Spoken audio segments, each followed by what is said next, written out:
আসসালামু আলাইকুম everyone, welcome back to my channel. তুলনাস কুকিং হাউসের পক্ষ থেকে সবাইকে জানাচ্ছি অনেক আন্তরিক শুভেচ্ছা এবং অভিনন্দন। আজকে আপনাদের সাথে শেয়ার করতে চলে এলাম একটি পারফেক্ট হালিমের রেসিপি নিয়ে।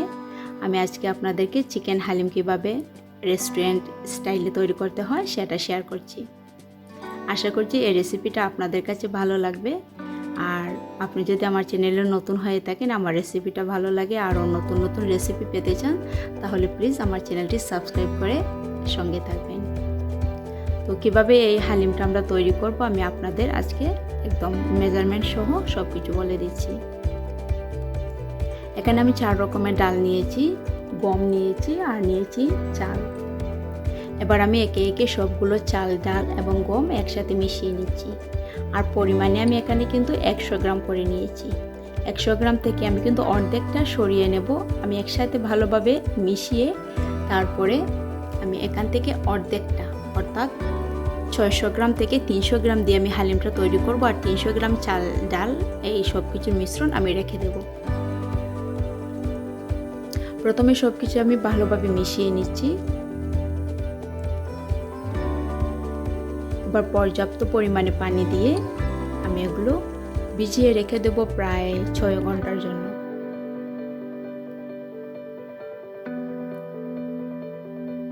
হাত দিয়ে এভাবে মিশিয়ে দিতে হবে যাতে পানির নিচে সবগুলো ডাল, চাল এবং গম ডুবে থাকে। আর পানির পরিমাণটা একটু বেশি পরিমাণে দিতে হবে, কেননা এগুলো যখন ফুলে যাবে তখন কিন্তু দ্বিগুণে পরিণত হবে। ফিরে এলাম 6 ঘন্টা পরে। এখন দেখতে পাচ্ছেন চাল, ডাল এবং গম সব কিছু কিন্তু ফুলে গেছে এবং অনেকটা বেড়ে গেছে। এবার আমি পরিষ্কার পানি দিয়ে হাত দিয়ে কচলে ভালোভাবে ডালগুলোকে ধুয়ে নিচ্ছি।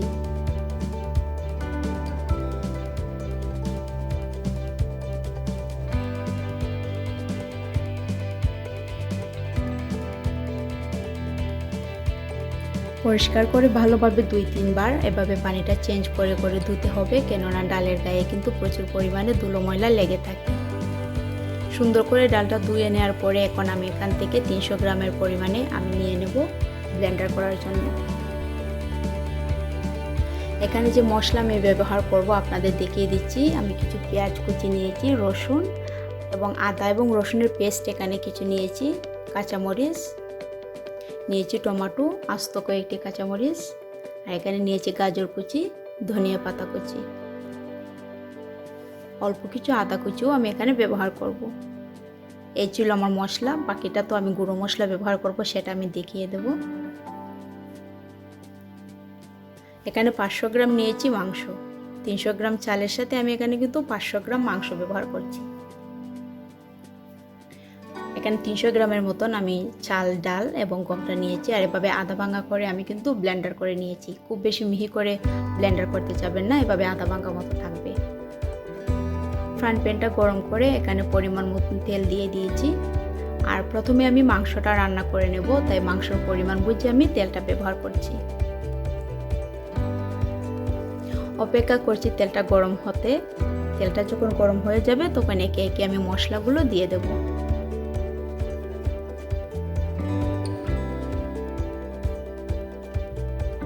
প্রথমে দিয়ে দিচ্ছি তেজপাতা, 2 টুকরো তেজপাতা, 2টি এলাচি, 1 টুকরো দারচিনি আর এখানে আস্ত কয়েকটি মরিচ আমি দিয়েছি।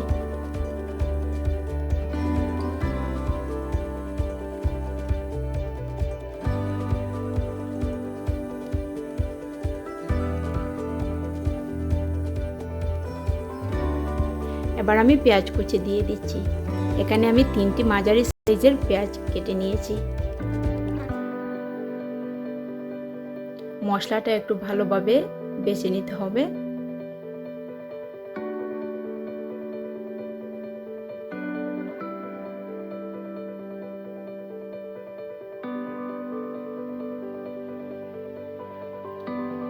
পেঁয়াজটা যখন ভাজা হয়ে যাবে এবং এর থেকে পানিটা একটু শুকিয়ে যাবে তখন আমি দিয়ে দিচ্ছি পরিমাণ মতন লবণ। এখানে আমি 1 চা চামচ থেকে একটু বেশি পরিমাণে লবণ ব্যবহার করেছি। আদা এবং রসুন পেস্ট আমি দিয়ে দিচ্ছি 1 টেবিল চামচ।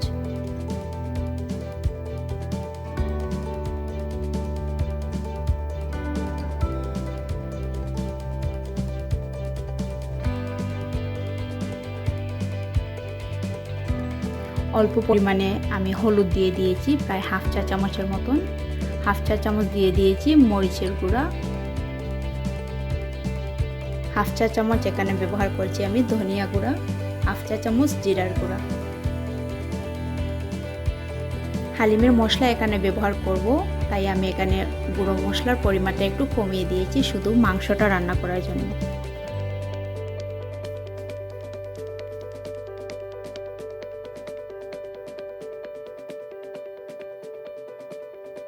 মশলাটা কষানোর জন্য আমি অল্প পরিমাণে একটু পানি দিয়ে দিচ্ছি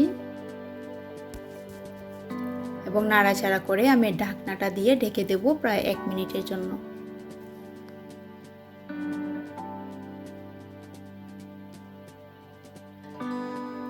এখন দেখতে পাচ্ছেন তেলটা ভেসে উঠেছে এবং মশলাটা অনেকটা কষে গিয়েছে।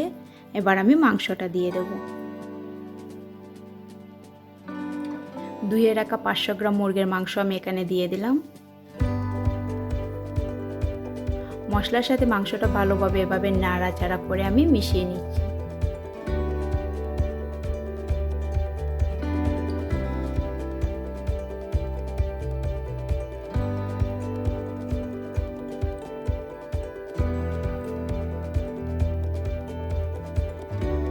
আবার 10 মিনিটের জন্য ঢাকনাটা দিয়ে ঢেকে দিতে হবে। এতে করে মাংসটা থেকে অনেকটা পানি বের হবে এবং মাংসটা অনেকখানি কষে যাবে। ফিরে এলাম 10 মিনিট পরে, মাংসটা অনেকটা সিদ্ধ হয়ে গিয়েছে এবং প্রচুর পানিও বের হয়েছে। এবার আবারও নাড়াচাড়া করে দিচ্ছি।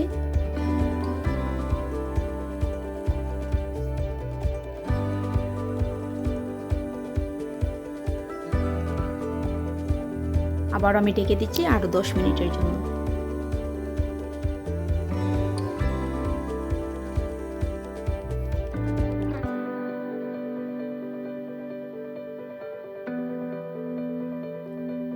এখন দেখতে পাচ্ছেন মাংসটা কিন্তু আরও অনেকটা সিদ্ধ হয়ে গিয়েছে এবং আরও পানি বের হয়েছে। এবার এই পানিগুলো নাড়াচাড়া করে রান্না করে শুকিয়ে নিতে হবে।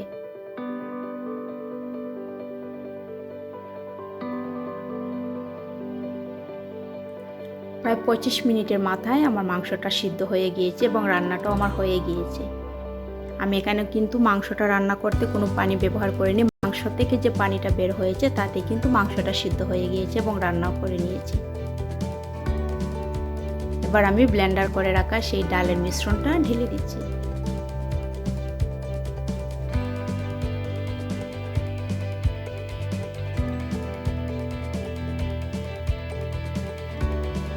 এবার ডালের সাথে মাংসটা ভালোভাবে নাড়াচাড়া করে মিশিয়ে নিচ্ছি।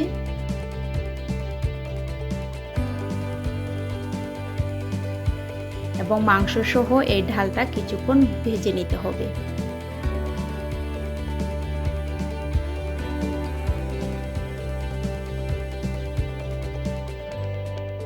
নাড়াচাড়া করে এভাবে ডালের পানিটা একটু শুকিয়ে নিতে হবে। নাড়াচাড়া করে দিচ্ছি আমি যাতে পুড়ে না যায়।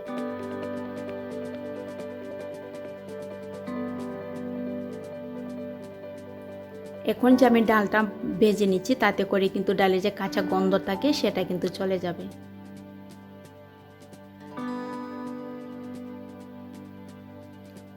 সেই রেখে দেওয়া আস্ত কয়েকটি কাঁচামরিচ আমি দিয়ে দিলাম।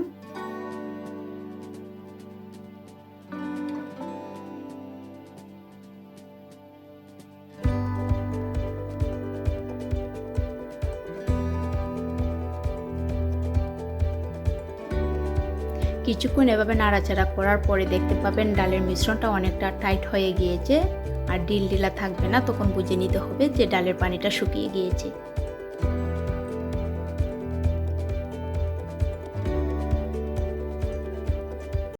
এবার 2 টেবিল চামচ আমি এখানে দিয়ে দিচ্ছি হালিমের মশলা।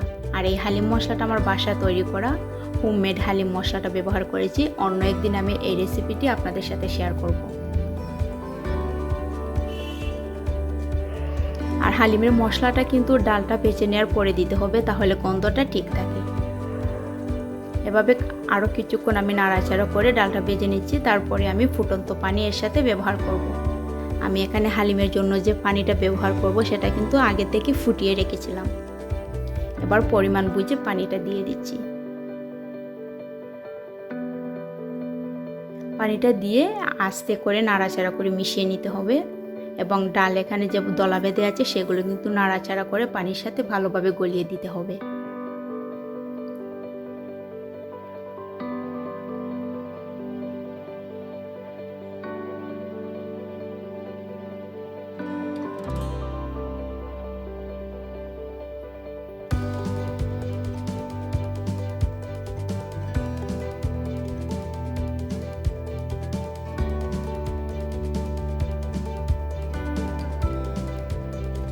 এবার কিন্তু ডালটা ফুটে উঠছে, দেখতে পাচ্ছেন। সাবধানে নাড়াচাড়া করতে হবে যেন উপরে এসে না পড়ে, তার জন্য আমি ঢাকনাটা দিয়ে ঢেকে দিয়েছিলাম।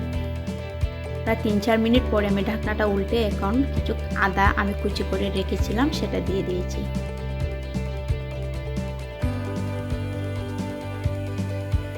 এবং পারফেক্ট হালিমের টেস্ট পেতে হলে এখানে একটা সিক্রেট আমি আপনাদের সাথে শেয়ার করব। এই কাজটি করলে কিন্তু আপনারা পারফেক্ট একটি হালিমের টেস্ট পাবেন। এখানে কিছু রসুন আমি ভেজে নিয়েছি, বা রসুনের বাগারটা আমি ডালের মধ্যে ঢেলে দিচ্ছি। এতে করে কিন্তু আলাদা একটা ফ্লেভার আসবে এবং হালিমের টেস্টটা কিন্তু দ্বিগুণ বেড়ে যাবে। নাড়াচাড়া করে আমি রসুনটা ভালোভাবে মিশিয়ে নিচ্ছি হালিমটার সাথে। আমার হালিমটা কিন্তু রান্না হয়ে গিয়েছে অলরেডি, আর হালিমের ঘনত্বটা কিন্তু এতটুকু পরিমাণে থাকবে। তবে আপনি চাইলে আরও পাতলা করে নিতে পারেন। আমি এতটা বেশি পাতলা পছন্দ করি না, তাই অল্প একটু ঘন থাকা অবস্থায় আমি নামিয়ে নিয়েছি এবং পরিবেশন করে দিচ্ছি মনের মতন করে সাজিয়ে। এই ছিল আমার আজকের রান্নার রেসিপিটা কেমন হয়েছে কমেন্ট বক্সে লিখে জানাবেন। ভালো লাগলে লাইক, কমেন্ট এবং শেয়ার করবেন। সবাই ভালো থাকবেন, বিদায় নিচ্ছি। আল্লাহ হাফেজ।